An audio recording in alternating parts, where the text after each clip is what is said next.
Dia kata dalam hatinya, sesungguhnya hari ini nerakalah tempat aku.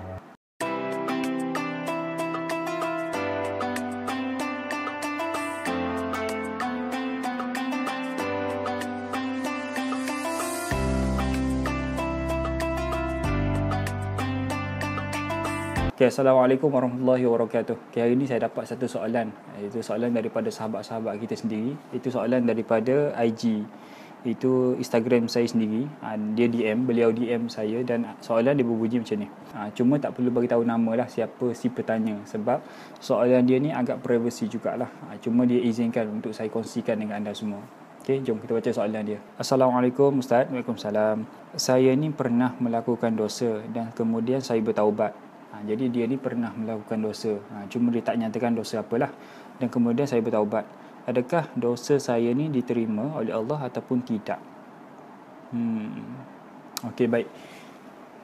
Berkaitan dengan dosa, maknanya dia tanya adakah dosa dia tu telah diampunkan oleh Allah Subhanahu Wa Taala ataupun dia lakukan dosa, adakah dosa tu dimaafkan oleh Allah Subhanahu Wa Taala. Okey, suatu hari pernah di zaman Nabi sallallahu alaihi wasallam datang seorang lelaki, datang seorang pemuda yang dalam keadaan ketakutan, dalam keadaan kerisauan. Dia pergi berjumpa dengan Nabi sallallahu alaihi wasallam.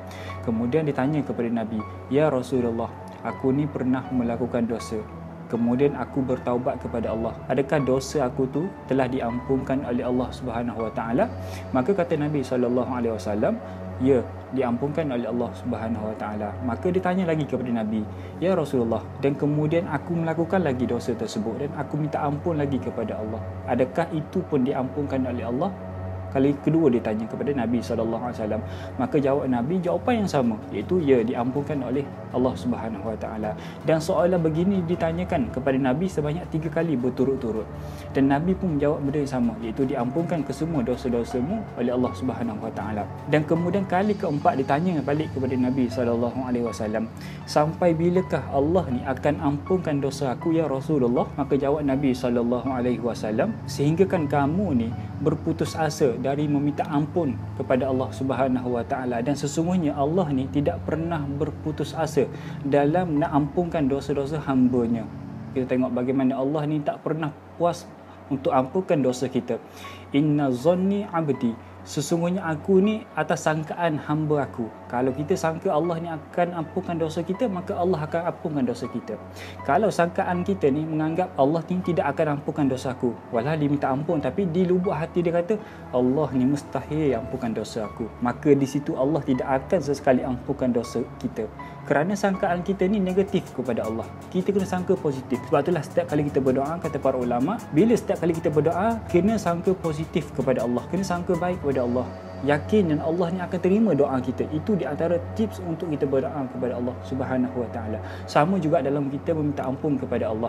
Jangan sesekali kita ni termasuk dalam orang yang sombong, iaitu mereka ni tidak minta ampun kepada Allah. Kenapa kita ni susah nak minta ampun kepada Allah? Sesungguhnya manusia yang tidak pernah meminta ampun kepada Allah dan tak nak minta ampun kepada Allah, sesungguhnya mereka ni adalah orang yang sombong, orang yang angkuh kepada Allah Subhanahu Wa Taala. Sangkaan mereka yang tidak mahu minta ampun kepada Allah ni, mereka sangka yang mereka ni tidak berdosa.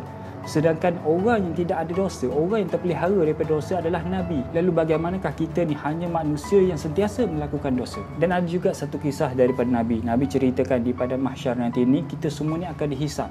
Kita semua akan diperhitungkan oleh Allah Subhanahu Wa Taala. Kita ni akan diberitahu dosa kamu sekian, sekian, sekian.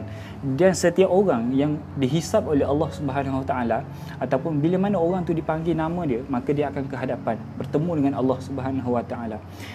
Maka Allah ni akan hisap setiap dosa yang pernah dia lakukan. Maka kesemua penduduk mahsyar pada ketika itu mendengar dan melihat orang yang dihisap oleh Allah Subhanahu Wa Taala. Tetapi ada satu golongan ini, ada satu kelompok ini yang mana diceritakan oleh Nabi sallallahu alaihi wasallam, ketika mana dia tu dipanggil nama mereka, ketika mana nama mereka dipanggil oleh Allah Subhanahu Wa Taala, Allah ni berbisik kepada mereka, sehingga kan menyebabkan penduduk mahsyar pada ketika itu tidak mendengar satu pun perbualan dia dengan Allah Subhanahu Wa Taala. Maka bila nama dia dipanggil, maka Allah bagi tahu kepada mereka, dulu kamu masih ingatkah kamu ni pernah melakukan dosa sekian, sekian, sekian. Di situ, pada waktu itu, pada saat itu, pada hari itu berpakaian macam tu, Allah ni akan bagi tahu dosa kita sedetil-detilnya. Bayangkan dosa kita daripada balik, daripada kita cukup umur sampailah kita mati, kesemuanya akan dibagi tahu oleh Allah Subhanahu Wa Taala secara detail.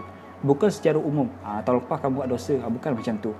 Allah akan beritahu 23 hari bulan 4 2019 pukul 6 pagi, pukul 2 pagi, di mana kesemuanya Allah akan bagi tahu kita secara detail. Dan golongan ini sama juga, mereka ni akan dihisap, akan dihitungkan oleh Allah Subhanahu Wa Taala. Tetapi yang lebihnya, yang istimewanya, mereka ni tidak didengari perbualan dia ataupun keseluruhan penduduk mahsyar pada masa itu tak mendengar.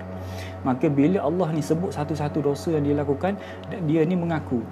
Kena mengaku sebab Allah dah bagi detail. Allah dah tunjuk detail kepada kita. Maknanya memang kita kena mengaku. Maka bila mana dia ni mengaku satu persatu dosa yang dia lakukan, ya Allah itu dosa yang aku pernah lakukan kesemuanya, maka di dalam hatinya, dia kata dalam hatinya, sesungguhnya hari ini nerakalah tempat aku. Kenapa dia kata begitu? Kerana bayangkan dosa yang pernah dia lakukan pada awal sampai akhir, Allah bagi tahu, Allah zahirkan kesemuanya, Allah tunjukkan kesemuanya. Maka dalam hati kata, tempat aku neraka dah ni. Maka bila mana kesemua dia mengaku, maka kata Allah Subhanahu Wa Taala kepada mereka, satartuha alaika fid dunya. Kata Allah Subhanahu Wa Taala, ketika mana kamu berada di dunia, aku sembunyikan, aku tutup segala dosa-dosa kamu ketika mana kamu di dunia.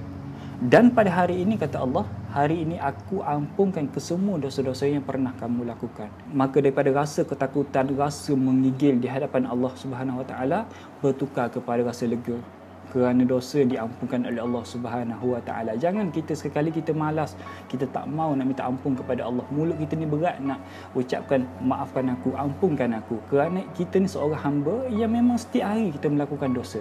Dosa ni kita jangan ingat mencuri sahaja dosa, merompak sahaja berdosa, mengatuk orang sahaja berdosa. Itu memang dosa. Tetapi dosa ni sangat besar. Dalam hati kita, kita mengata orang, dia ni bajet handsome lah, dia ni bajet lawa lah. Kita mengata orang. Itu pun di antara dosa-dosa yang pernah kita lakukan. Maka janganlah kita ni menjadi orang yang sombong dengan Allah Subhanahu Wa Taala. Khairu khata' at-tawwabun. Sebaik-baik mereka yang melakukan dosa adalah mereka yang meminta ampun kepada Allah Subhanahu Wa Taala.